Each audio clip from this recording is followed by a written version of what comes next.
예, 문학과 인간 2주 1차 시 공부를 또 합시다. 물을 한 모금 해야 되겠군요.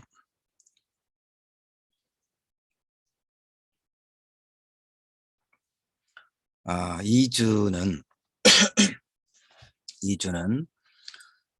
사르트르의 구토와 함께 실존주의의 문제, 그리고 실존주의에서 강조하고 있는 주체적 인간의 문제, 이런 얘기를 좀 나눠보도록 하겠습니다. 다시 말해서 2주 전체는 세계적인 지성인 사르트르, 프랑스 사르트르의 그 실존주의 철학자이면서 세계적인 작가인 사르트르의 어, 문학을 읽으면서 실존주의와 주체적 인간의 문제를 함께 생각해 보자, 이런 얘기입니다. 그 다음에 구토는 사르트르가 주창했던 실존주의 철학이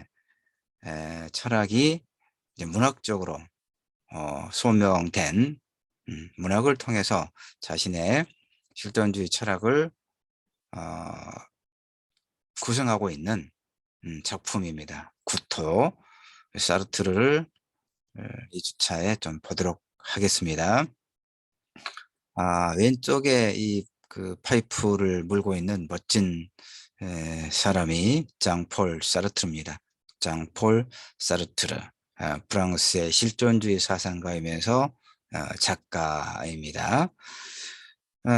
그런데 이제 2주차에서의 핵심적인 키워드는 주체적 인간대기입니다. 주체적 인간대기. 문학에서 주체적 인간대기. 자, 그런데 이제 내가 준비한 자료를 읽으면서 설명하기 전에 아리스토텔레스, 히랍에, 우리가 그리스로 이제 보통 이야기합니다만 그리스는 영어식 이름이고 본래는 히랍이죠. 히랍. 그리스 반도, 히랍 반도. 그 아리스토텔레스는 히랍의 히랍의 그 유명한 철학 사상가 중에 한 명이죠. 아리스토텔레스는 인간에 대해서 어떻게 규정을 하고 있냐면, 인간은 이성적 동물이다라고 이야기합니다. 이성적 동물이다. 그러니까 이 플라톤, 소크라테스, 아리스토텔레스로 이어지는 이 철학자들, 즉 그러니까 플라톤의 시대는 소크라테스의 시대이면서 또 아리스토텔레스의 시대이기도 했어요. 세계적으로 유명한 이 철학 사상가들 다 히랍 출신들이죠. 음. 그러니까 아리스토텔레스는 플라톤이 창설한 철학학교 아카데미아의 학생이었는데, 근데 그곳에 20여 년을 머물다가 플라톤이 세상을 떠나자 아리스토텔레스도 이제 이 아카데미아에서 나옵니다. 나중에 이제 뭐 리케움 혹은 페리파토스라고 하는 자기 학교를 세우기 위해 다시 돌아왔는데요. 자, 지금 이제 그 사르트르의 구토와 실존주의, 주체적 인간을 본격적으로 알아보기 전에 아리스토텔레스가 말한 인간은 이성적 동물이다를 한번 이제 짚어보고 있는 이유는 뭐냐면, 그 주체적 인간의 문제를 좀 더 그 살펴보기 위해서 일단 기본적으로 조금 음, 뭐 그 전사라고 그럴까? 하여튼 전제가 될 만한 이야기를 좀 하고 있으니까 느닷없다는 생각을 할 수도 있지만, 뭐 그냥 우리 공부니까, 문학과 인간 2주차 공부니까 그렇구나 하고 그냥 경청하면 됩니다. 편한 자세로. 자, 이제 그 어떤 것과 그 이 아리스토텔레스의 사상의 핵심적인 내용들이 이 사르트르가 이야기하고 있는 실존주의 철학과 어떤 점에서 좀 서로 길항, 이를테면 부딪히고 있냐면요. 아리스토텔레스는 인간은 이성적 동물이다라고 이야기하면서 또 이제 만물에는 목적이 있다라고 이야기합니다. 이게 이제 좀 중요합니다. 만물에는 목적이 있다. 이게 이제 실존주의에서는 좀 달리 말하고 있거든요. 자, 일단 아리스토텔레스가 말한 바 만물에는 목적이 있다. 이런 얘기입니다. 목적이 있다.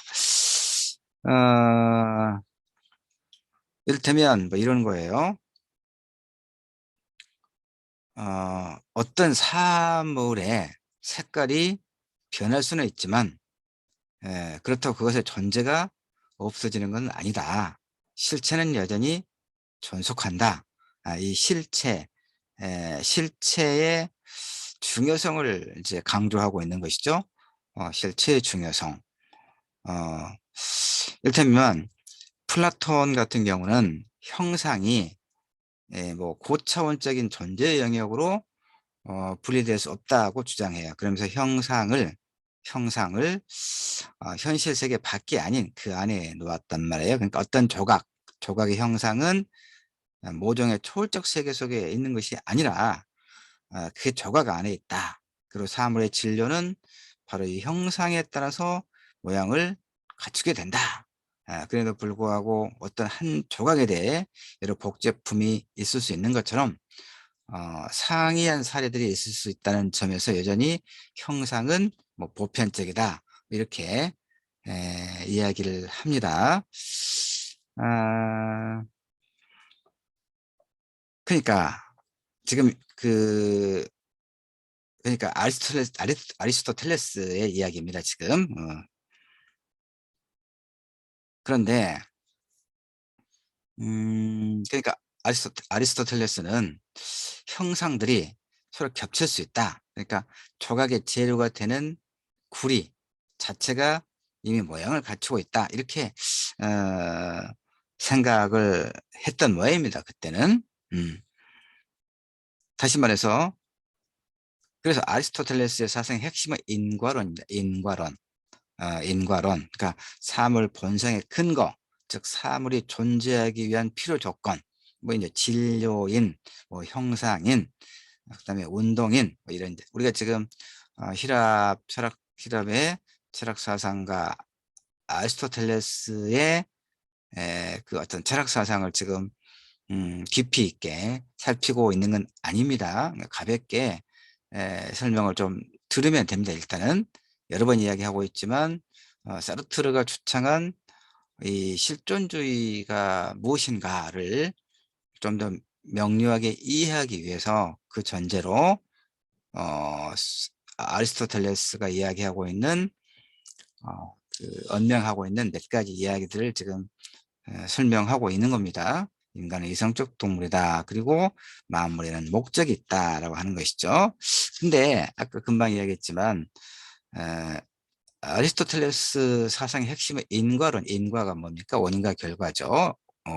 인과론인데 뭐 사물의 재료가 되는 진료인, 그다음에 사물이 모양을 갖추는 방식, 뭐 형상인, 그다음에 이제 변화의 원천과 관련해서 우리가 원인이라고 이야기하고 있는 뭐 어떤 운동인, 뭐 여러 가지 이야기합니다. 다시 말해서 어, 수공업자는 만들어진 물건의 운동인이고 이러한 의미에서 아버지는 자식의 원인이 된다. 이렇게 아리스토텔레스는 이제 설명하고 있거든요. 그러니까 그런데 이제 아리스토텔레스에게 있어서 가장 중요한 원인은 여러 원인 중에서 목적인. 아까 얘기했지 않습니까? 만물에는 목적이 있다라고 이야기했다는 거, 목적인. 근데 이 부분만 좀 설명을 하겠습니다.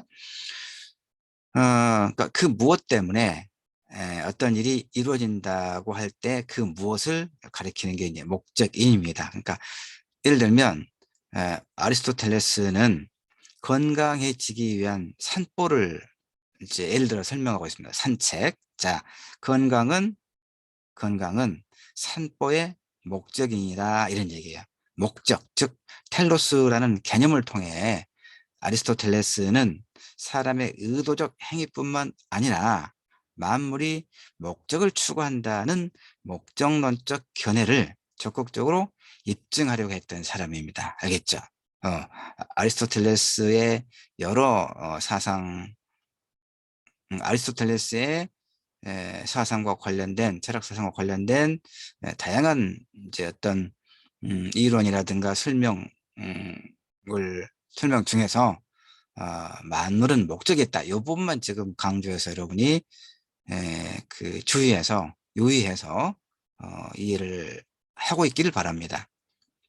만물에는 목적이 있다. 즉 금방 설명했었죠. 산보. 우리가 이제 건강을 유지하기 위해서 일정하게 뭐 산책, 산보를 대체로 하는데, 즉 건강은 산보의 목적이다, 이런 얘기입니다. 그래서 인간의 목적을 묻는 것은 타당하다, 타당하다, 이렇게 생각했던 사람이 힐랍의 고대 힐랍의 철학자 아리스토텔레스였다, 이런 얘기입니다. 그러면 이제 사르트르의 이야기로 조금 이제 그 진행을 좀 하겠습니다.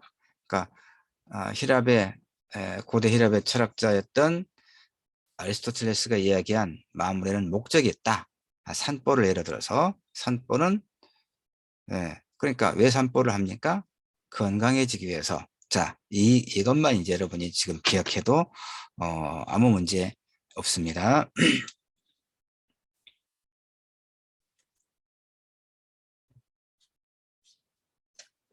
자, 사르트르 다시 봅시다. 사르트르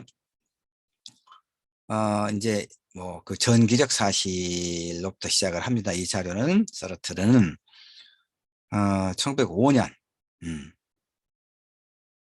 파리에서 출생했고, 근데 이제 이걸 보면 2살 때 아버지와 사별을 해요.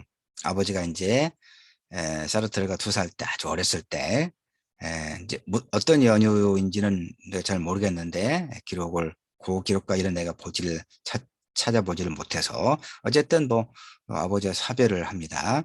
그런데 우리가 이제 그 좀 흥미있다고 그럴까, 하여튼 사르트르의 생각을 좀 보면 어, 아버지 없는 어린 시절이 오히려 축복이었다라고 사르트르는 이야기합니다.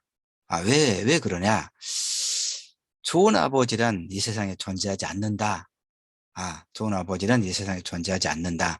그렇기 때문에 그런 맥락에서 아버지 없는 어린 시절이 오히려 축복이었다라고 이야기를 해요.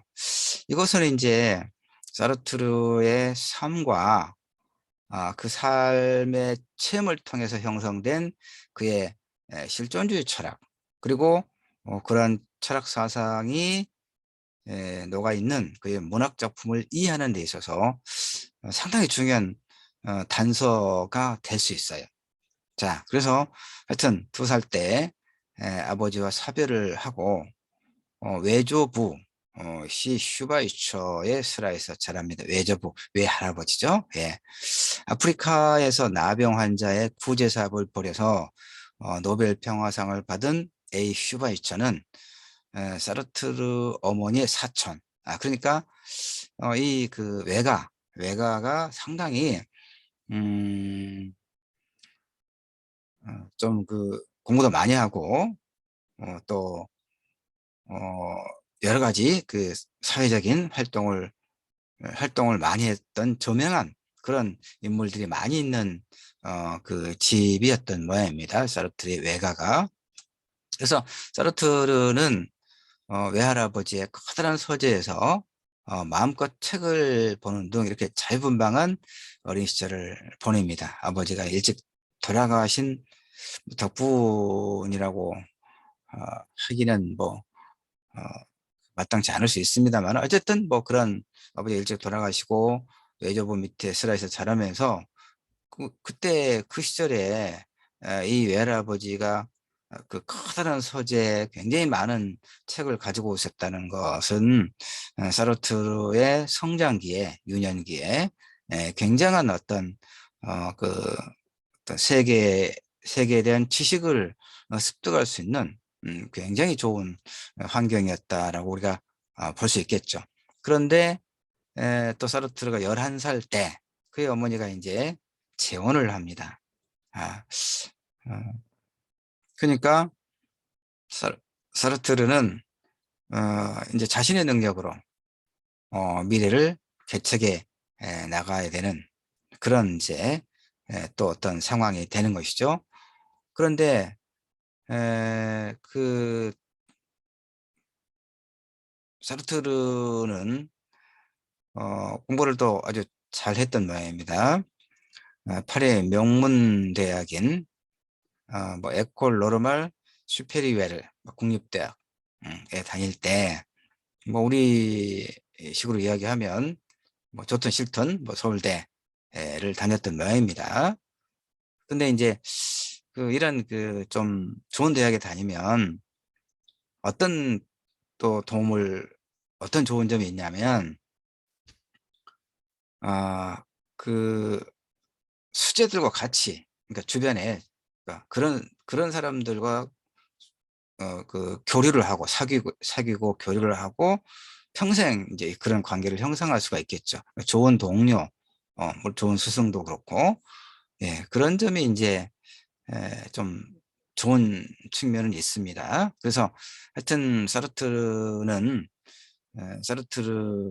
동급생 중에는 메를로 뽕티, 세계적으로 유명한 그런 학자입니다.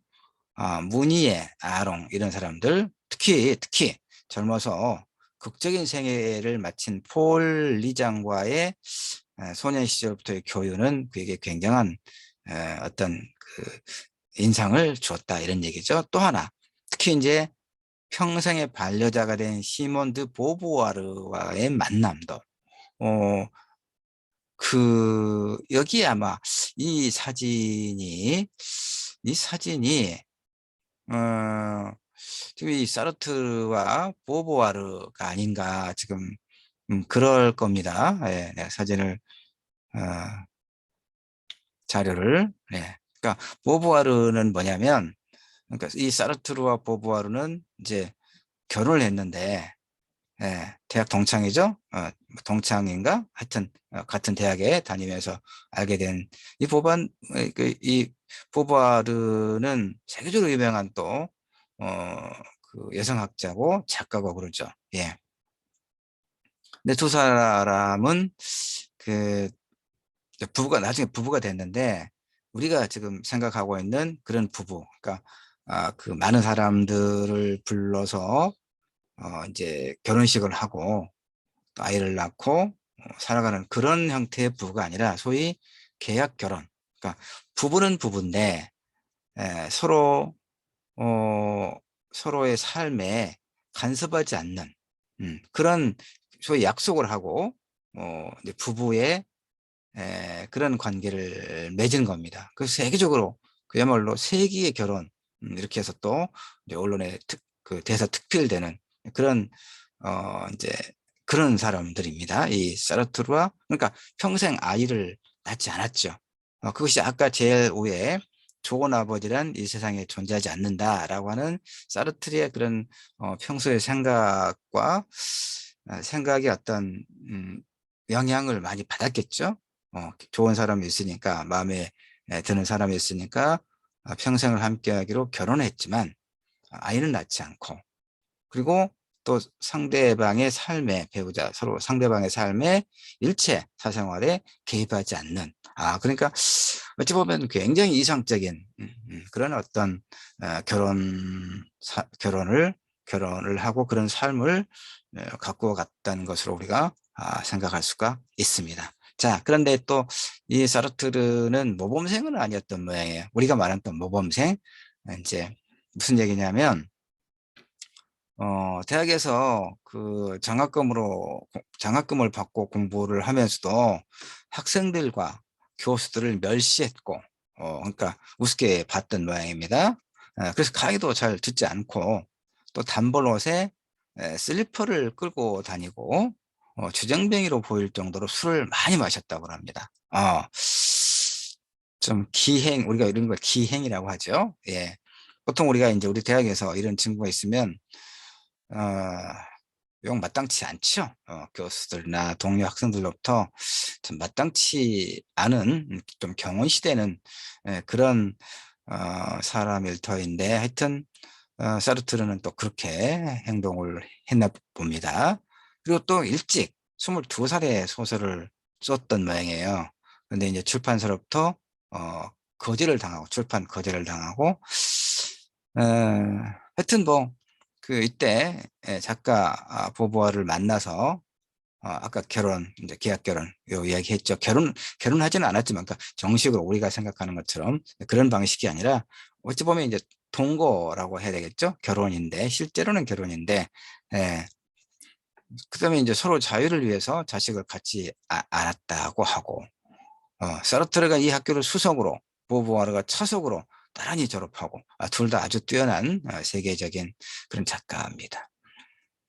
졸업하고 병역의 의무를 마친 후에 프랑스 북부의 항구 도시 르와브르의 고등학교 철학교사가 되었어요. 이것이 이제 쿠토, 우리가 지금 문학과 인간 2주차에서 살펴보려고 하는 사르트르의 실존주의 철학이 문학으로, 문학 텍스트로 구조화되어 있는 쿠토, 쿠토에서 묘사된 부비르라고 하는 도시의 하나의 모델이 됐다 그러는 거죠. 이 대학을 졸업하고 프랑스 북부의 항구 도시에서 고등학교 철학교사로 조금 생활을 했는데, 바로 그 공간, 그 장소가 쿠토, 소설 쿠토에서 묘사되고 있는 부비르라고 하는 작은 도시의 이제 모델이 되었다. 뭐 이런 이야기입니다. 시몬 드 보부아르도 굉장히 사르트르의 연인이었어도 그렇지만 그것과 관계없이 보부아르도 굉장히 중요한 작가인데, 조금만 보도록 할까요? 예, 보부아르는 몰라케 가는 상류 부르주아 가정에서 장녀로 태어났다고 합니다. 10살 때 가세가 완전히 기울었고, 가톨릭 계통 학교를 거쳐 19살 때 소르본에서 문학사 학위를 받고, 21살 때 철학 교수 자격 시험에 차석이자 최연소로 합격한 21살 때 대단한 그 수재에 보니까 공식적인 수석은 사르트르였는데, 당시 심사위원들은 예, 실제로는 보부아르가 더 뛰어나다는데 동의했다. 뭔 말입니까? 예, 실제 더 뛰어났으면 그러면 보부아르를 수석으로 해야 될 텐데, 아마도 남성 여성이라고 하는 그런 그 어떤 맥락이 무의식에 작동하지 않았나, 이런 생각이 들기도 합니다. 예. 그다음에 이제 마르세유, 루앙, 파리 등의 학교에서 가르치다가 교직에서 해고당하고, 왜 그랬을까요? 여기 보니까 보부아르를 잘 따르던 여학생의 부모가 보부아르가 물란한 생활은 이제 어떤 이성과의 그런 뭐 관계, 물란한 생활로 제자들에게 나쁜 영향을 미친다. 학교 당국에 진정을 내서 학교에서 이제 그 해고를 당했던 모양입니다. 그래서 상당히 충격이 컸겠죠? 보부아르가 어떤 문란한 생활을 했는지는 잘 모르겠어요. 근데 이것도 아마도 사르트르와의 어떤 소위 계약 결혼이라든가 이런 것이 이제 보수적인 어떤 그 사고를 가지고 있는 사람들에게는 상당히 그 건전하지 않은 어떤 그 삶의 형태로 아마 받아들였을지도 모르겠습니다. 자, 그리고 이제 첫 소설 초대받은 여자를 갈리마르는 또 프랑스의 아주 대표적인 그 출판사입니다. 우리 한국에서 대표적인 문학 출판사는 어디입니까, 여러분? 창비죠, 창비. 리얼리즘 계열의 작가들의 산실이 창비고, 그 다음에 이제 문학과 사회, 문학과 지성사죠. 문학과 지성사에서 문학과 사회라고 하는 개간지를 이제 발간하고 있고, 그러니까 문학과 지성사에서 발간하는 문학과 사회는 또 모더니즘 계열의 작품들을 이제 품고 있습니다, 전통적으로. 그래서 한국 문학에서의 그런 그 소위 그 양대 산맥이라고 할 게 창비와 문학과 사회죠. 예, 문지라고 이야기합니다. 문학과 지성사에서 지성사를 줄여서 그러니까 창비와 문지. 그다음에 90년대 정도에 문학동네가 또 이제 진영과 관계없이 베스트셀러 작가들을 이제 또 품고 그런 작품들을 많이 생산하고 있죠. 자, 이런 문단 시스템이라고 하는 것이 이제 문학상을 받고 그런 이제 소위 주류 출판사에서 책을 내고 그런 출판 시스템, 그래서 또 베스트셀러에 오르고 이런 이제 그런 과정을 이제 통해서 소위 주류 작가가 되는 것인데, 이 프랑스에서는 이 갈리마르 출판사가 세계적으로 이제 그런 뛰어난 작가들의 등용문의 역할을 합니다. 자, 그다음에 이제 그 사르트르와 함께 저는 2차 세계대전 이후를 말하죠. 사르트르와 함께 현대지를 창간해서 주요 멤버로 활약하고, 그다음에 이제 어쨌든 보부아르는 이게 중요합니다. 제2의 성, 제2의 성을, 그러니까 제2의 성은 여성을 말하겠죠. 그러니까 페미니즘적인 여성이기 때문에, 뭐 여성이라고 다 페미니스트는 물론 아닙니다만은, 보부아르는 제2의 성을 출간해서 프랑스 사회는 물론 전 세계적으로도 큰 영향을 이제 끼치죠. 예. 그러니까 이 그 제2의 성은 결국 이제 남성 중심의 그런 가부장적 질서 속에서 그 소위 이제 자신의 목소리를 갖지 못한 여성의 어떤 목소리를 소설을 통해서 이제 드러내고 있는 이제 그러한 작품이라고 말할 수가 있습니다. 자, 이제 여기까지 지금 보면은 제일 처음에 고대 히랍의 철학자 중에 한 사람인 아리스토텔레스의 만물은 목적이 있다. 그 얘기를 먼저 해놓고 지금 어, 프랑스의 세계적인 철학 사상가이면서 작가인 사르트르의 그 정기적 사실 연보, 그다음에 사르트르의 연인이면서 또 이제 독립적으로 철학 사상가이면서 세계적인 작가인 시몬 루트 부바르에 관한 이제 이야기를 좀 이렇게 했습니다. 그러니까 제일 먼저 이야기했던 아리스토텔레스의 만물은 목적이 있다. 이 얘기는 늘 갖고 머릿속에 담아놓고 내 이야기를 쭉 들으면 될 겁니다. 언젠가는 접점이 있겠죠. 실존주의 철학을 이야기하기 위해서 그런 겁니다. 좀 더 구체적으로 잘 설명하기 위해서. 그래서 다시 또 지금 이제 이 그 보부아르의 보부아르 조금 더 봅시다. 개인의 내면에 머무는 실존 철학이 아니라 안가주망. 이건 이제 그 안가주망이 프랑스어인데 그 우리말로 이렇게 번역을 하면 이걸 어떻게 번역할 것인가 굉장히 좀 어려운 모양입니다. 그러니까 언어가 가지고 있는 본래적 의미가 번역어를 통해서는 충분하게 이제 전달되지 않기 때문에 안가주망이라고 하고, 되게 이제 또 우리는 이게 이제 보바르뿐만이 아니라 그 사르트르가 같이 또 주창했던 그런 하나의 실천적인 그 사상인데, 어디에 매여 있다. 본래의 의미는 그런 모양입니다. 어디에 매여 있다. 그러니까 그 어, 작가가 그러니까 당대에 작가가 살고 있는 당대의 모순이나 부조리에 그러면 그런 걸 극복하기 위해서 적극적으로 현실에 개입해 들어가는 그런 실천적인 어떤 지식인의 면모를 보여야 된다고 했을 때 안가주망, 실천문학, 문학적 실천 이런 얘기를 이제 그런 개념으로 우리가 많이 씁니다. 그래서 이 부바르는 개인의 내면에 머무는 실존 철학이 아니라 안가주망, 다시 말해 적극적인 참여를 추구하는 실존 철학의 그런 이제 그 세례를 받은 거죠, 보부아르는. 그래서 사회 불우와 부정에 항의하고 시위에도 이제 참여하는 등 행동하는 지성으로서의 면모를, 사르트르도 그렇고 이 보부아르도 그런 면모를 보여줬어요. 프랑스 공산당과 함께 할 때도 있었지만 현실 공산주의의 환멸을 느끼고 그다음에 이제 독자 노선을 추구했고 알제리 독립전쟁에서 드골의 노선에 반대해서 알제리 독립을 지지했고 이런 인물이죠. 그래서 이제 70년대부터는 여성해방운동에 적극 참여해서 낙태와 피임을 자유화.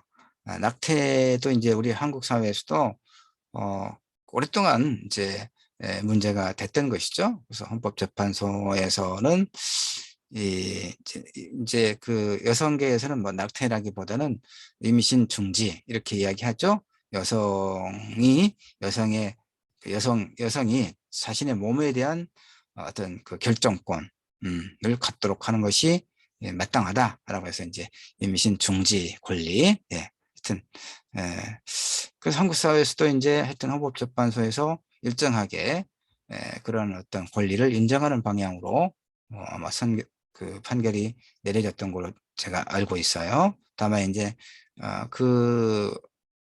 그런 헌법재판소의 판결 취지에 따라서 법률을 개정을 해야 되는데 소위 이제 기독교계라든가 하여튼 기독교를 비롯한 종교계의 일부 그다음에 보수주의자들의 어떤 비판이 여전하기 때문에 충분하게 그런 그 취지를 반영하지는 아마 못한 것으로 알고 있습니다. 그래서 자 그런데 하여튼 이제 70년대부터 파리에서는 이렇게 프랑스에서는 보바르는 낙태, 피임 자유화, 그다음에 노동 현장에서 여성 노동자 권익 보호, 가정 폭력 근절 이런 것들을 위해서 활동했던 그런 실천하는 지성 여성, 남녀가 그 자연의 구별을 초월해서 우애를 확립하는 것이 필요하다.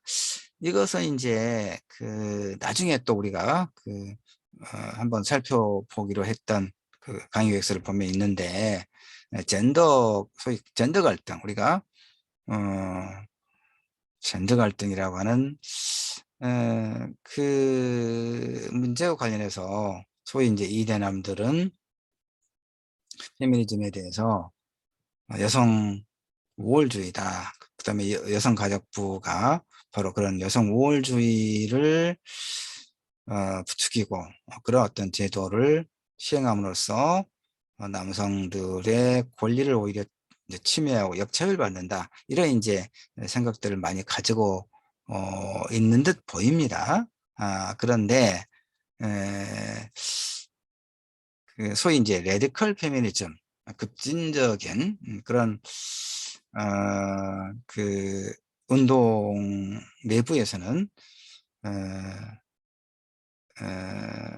그런 이제 좀 급진적인 어떤 운동에서는 여성 해방 운동 그런데 사실 페미니즘도 모든 차별에 반대하는 그런 맥락을 가지고 있는 하나의 운동 이념이에요. 그래서 이 보버르 역시 남녀가 그 자연의 구별을 초월해서 자연의 구별이라고 하는 게 뭡니까? 생물학적으로 우리가 태어날 때 남성인가 여성인가. 물론 또 최근에는 보면 이제 한국 사회에서도 이 남성과 여성만의 구분이 아니라 뭐 간성이라든가 그러니까 어떤 퀴어적인 논의를 좀 개방적으로 진행하는 흐름은 또 있지 않습니까? 근데 어쨌든 전통적인 어떤 그 흐름으로 본다면 그 이제 남성 여성이라고 하는 그 자연의 구별을 초월해서 남녀가 그 우애를 확립하는 거. 그러니까 남성과 여성이 삶의 어떤 동반자적인 의식이라고 하는 거, 경쟁자고 적대적인 그런 생각을 가질 게 아니라 함께 어깨를 나란히 해서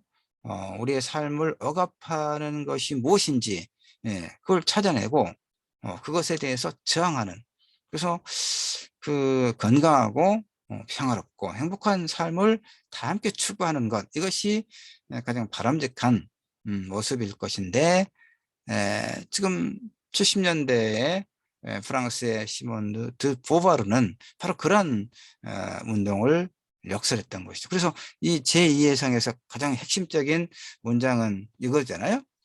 여자는 태어나는 것이 아니라 만들어지는 것이다. 사회 속에서.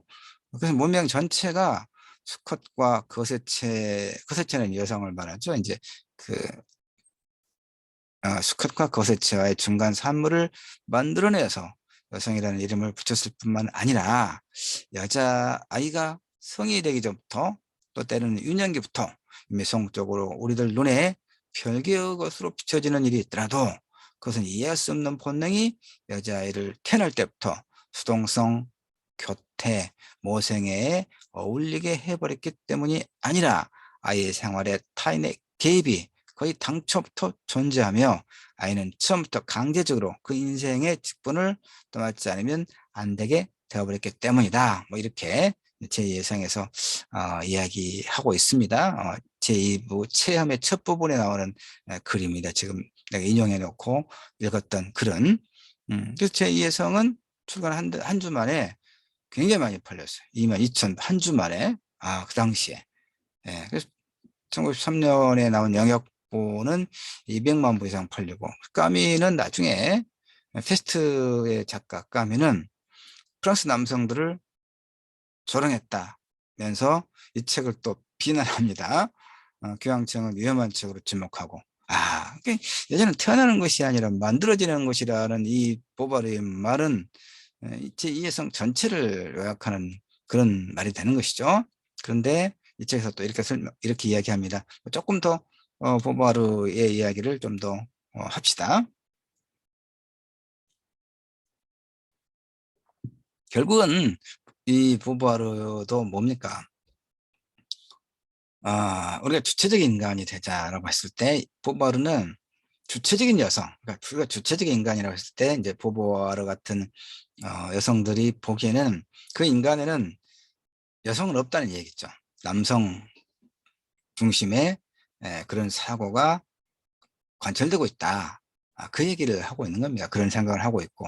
그래서 이제 여성의 주체성을 어떻게 확립할 것인가의 문제를 이제 문제에 집요하게 이제 매달렸던, 그리고 그렇게 그런 이제 활동을 했던 작가가 보부아르죠. 자, 여자는 어디까지나 여자라고 말하는 사람들이 있다. 그리고 어떤 사람은 여자에게서 여자다움을 빼앗는다면 여자가 남자로 변할 수가 없으므로 결국 여자는 괴물이 된다고 말한다. 이 생각은 여자가 자연의 창조물이라는 것을 인정하는 것이다. 다시 반복해야 할 것은 인간 사회에는 아무것도 자연적인 것이 없고 특히 여자는 운명에 의해 고안된 산물이라는 것이다. 여자는 호르몬이나 신비한 본능에 의해 규정되는 것이 아니라 외부의 의식을 통하여 그녀가 자기의 육체나 세계와의 관계를 파악하는 그 방법에 의해 규정될 것이다 라고 이야기합니다. 자, 마지막 문장, 제 예상의 마지막 문장 이렇게 되어 있습니다. 이 주어진 현실 세계를 자유가 지배하도록 하는 것이 인간에게 주어진 임무다. 이 순간 승리를 쟁취하기 위해서는 무엇보다도 먼저 남녀가 그 자연의 구별을 초월해서 아까 설명했던 부분이죠. 분명히 우위를 확립하는 것이 필요하다. 그러니까 보버르는 여성이 남성에게 도전해서 일종의 성대결이라도 펼쳐한다는 식으로 생각하지는 않았어요. 대신 여성이든 남성이든 자유라고 하는 보편적인 가치와 목표를 위해서 함께 노력하고 진정한 우애를 확립해야 한다. 근데 나는 이제 바로 이 70년대 주장했던 보부아르의 이런 어떤 언명 생각이 한국 사회에서 최근에 에, 대선을 앞두고 어, 그, 뭐 이야기됐던 소위 2030 세대의 젊은 세대의 소위 남녀 갈등, 젠더 갈등을 해결하는 데 있어서 우리가 귀담아 들어야 할 굉장히 그 중요한 그런 그 생각이 아니겠는가 이렇게 봅니다. 자, 다시 이제 사르트르로 좀 더 가겠습니다. 구토와 실존주의 철학은 조금 이제 이 그 배경 설명을 좀 더 많이 하고 있으니까 아마 2차 시 정도에 2차 시와 3차 시에 또 충분하게 이야기할 수 있을 겁니다. 예. 하여튼 여러분 그 아리스토텔레스가 얘기했던 만물에는 목적이 있다. 이것이 사르트르의 실존주의처럼 어떻게 서로 이렇게 길한 관계를 맺을 것인가만 늘 관심 있게 염두에 두고만 있으면 됩니다. 자, 사르트르. 그다음에 이제 사르트르는 보면 특히 1938년에 소설 구토를 발표를 합니다. 그다음에 이제 구토는 이제 좀 이따 충분하게 살필 거니까요. 그다음에 40년대 초반에는 독일군의 항거에서 그 저항운동, 레지스탕스 운동에 직접 참여했고 독일군의 포로가 됩니다. 그러나 또 이제 아주 다행으로 사실 수용소를 탈출하고 파리로 돌아와서 몬필 활동을 계속합니다. 45년부터는 이제 해방되고 난 다음부터는 이제 교수직을 그만두고 이제 그 자유 몬필가로 삽니다. 재밌습니다.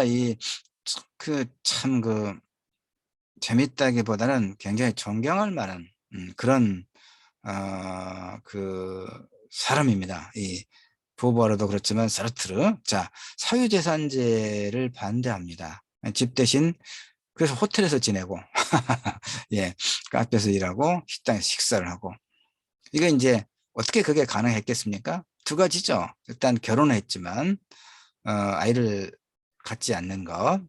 예, 결혼해서 아이를 가지면 여성은 경력 단절되는 거죠. 그 육아 보육의 문제가 필연적으로 어, 발생하기 때문에. 그리고 남성 역시 바로 그런 그 육아의 문제에서 결코 자유롭지 못하잖아요. 근데 이제 이 사르트르와 보바르 부부는 두 사람은 결혼했지만 평생의 반려자로 살았지만 그리고 서로 사랑했지만 서로 사랑하고 존중하면서 각각의 그 사생활에 전혀 그 관여하지 않기로 하면서 바로 그렇게 자유로운 삶을 살았기 때문에 이런 게 가능했겠죠. 또 하나는 이렇게 자유롭게 살 수 있는 어떤 경제적 물적 토대가 일정하게는 마련됐기 때문에 그렇죠. 그러니까 이제 공부를 많이 하고 아주 많이 알려져 있고 그렇기 때문에 교수직을 그만두고도 몬필 활동을 통해서도 얼마든지 삶을 살아갈 수 있는 그런 어떤 기본적인 조건이 갖춰졌기 때문에 이제 이런 자신의 생각대로 살 수 있는 정말 부럽죠. 부럽습니다. 부럽기도 하고.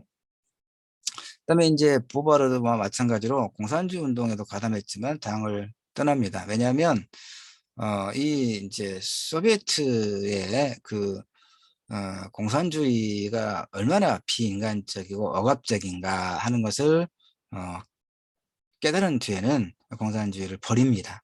예, 버리고 그다음에 이제 같은 시대의 실존주의 문학가 까미와 또 이렇게 서로 그 편지를 주고받고 그러면서도 또 정치적 논쟁을 벌이고 그래서 둘이 또 결별을 하기도 하고 그렇죠.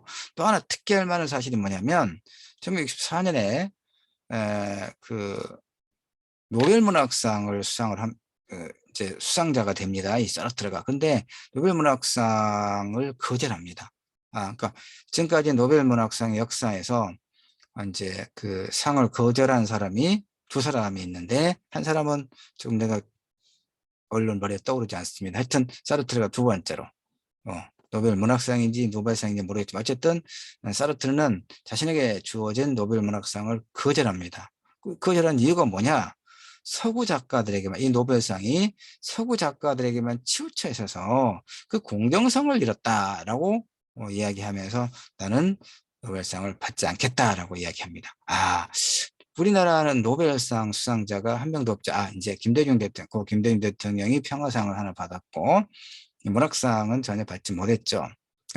해마다 이제 그 노벨상 발표 시기가 되면 우리는 받지 않나 누가 받나라고 늘 언론이 관심을 기울이고 왜 우리는 그 상을 받지 못한가 한탄하고 그러죠. 노벨상이 이제 어쨌든 각 분야에서 뭐 공정한가의 문제를 놔두더라도 어쨌든 일반적으로 보면 그 세계적으로 그 분야에서 상당한 성취를 이룬 사람들에게 노벨 문학상 같은 경우도 그렇지 않습니까? 그 의미 있는 그런 어떤 작품을 그다음에 작가가 오랫동안 그런 활동을 함으로써 어, 이제 많은 사람들에게 일정한 긍정적인 영향을 미칠 수 있는 그런 작가, 또 그런 작품을 이제 하여튼 선정을 해서 수여를 하죠. 근데 그런 명예의 문제가 하나 있고, 또 하나는 현실적으로 노벨상의 상금이 우리나라 돈으로 약 13억 원 정도 됩니다. 그러니까 로또 당첨되는 것과 같은 그런 금액이죠. 근데 이것을 우리는 목매달고 있는데, 사르트르는 단칼에 나는 그 상을 거부한다라고 해서 또 세계를 놀라게 합니다. 그러니까 이 사르트르는 시몬 르트 보바르와 소위 이제 계약 결혼을 발표함으로써 세계를 또 놀라게 하고, 노벨 문학상 수상을 거절함으로써 또 세계를 놀라게 하고, 하여튼 그런 그야말로 세계적인 그 유명 인사죠. 자, 이제 사르트르의 문화적 주장은 그럼 뭐냐? 자, 이제 드디어 실존주의에 대해서 이야기할 시간이 돌아왔습니다.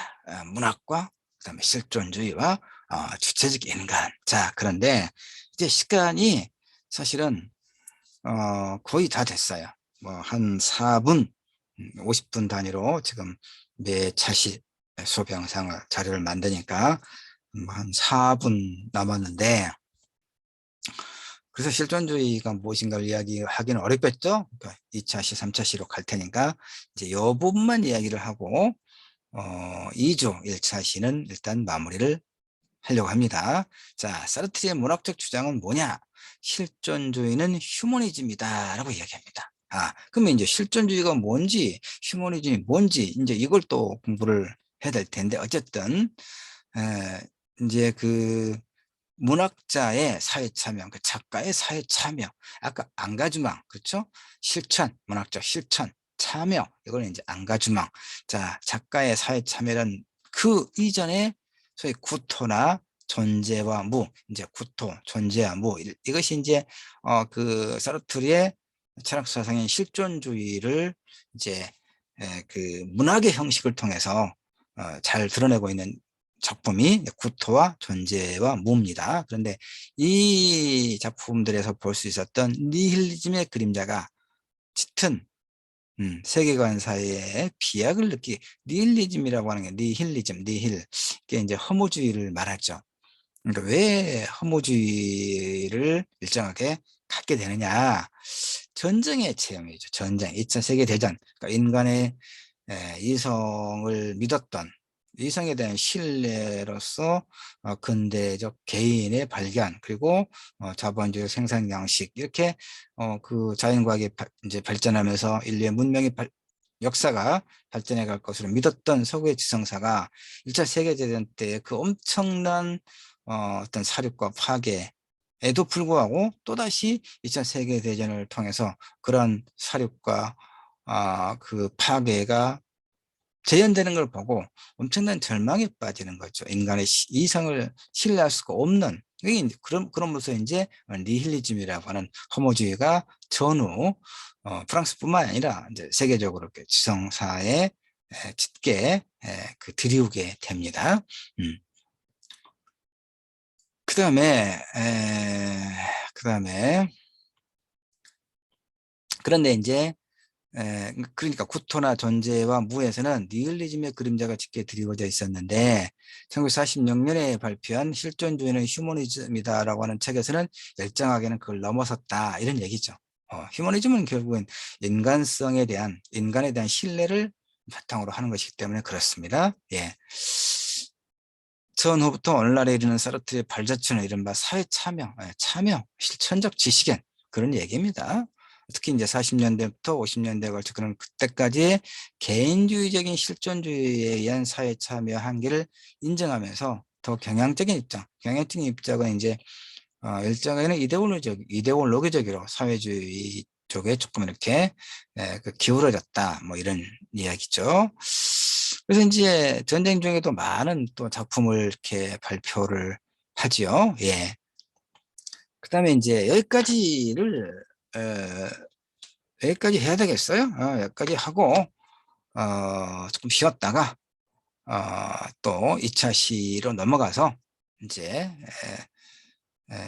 사르트르의 그런 어, 실존주의 철학, 그다음에 구토, 이렇게 또 이야기하고, 또 두루 이제 다른 작가들의 언명을 통해서 문학을 바라보는 관점, 그다음에 문학과 또 작가란 무엇인가, 지식인이란 무엇인가, 이런 얘기를 두루두루 해봅시다. 2주차 자체가, 2주 우리 문학과 인간 2주 전체의 그 주제가 결국은 사르트르의 실존주의 철학 그리고 구토를 살펴보는 것이지만, 그걸 포괄하는 전체적인 주제는 어떻게 우리는 주체적 인간의 자리로 나아갈 것인가의 문제다라고 여러분이 이해를 하면 내 이야기를 충분히 받아들일 수 있을 거라고 봅니다. 자, 여기까지 해서 문학과 인간 2주 1차 시는 마치도록 하겠습니다. 이번에는 음악을 따로 준비하지 않았습니다. 2차 시 때는 음악을 또 같이 엔딩곡으로 또 감상해 보도록 하죠. 자, 여기까지 합니다. 1차 시.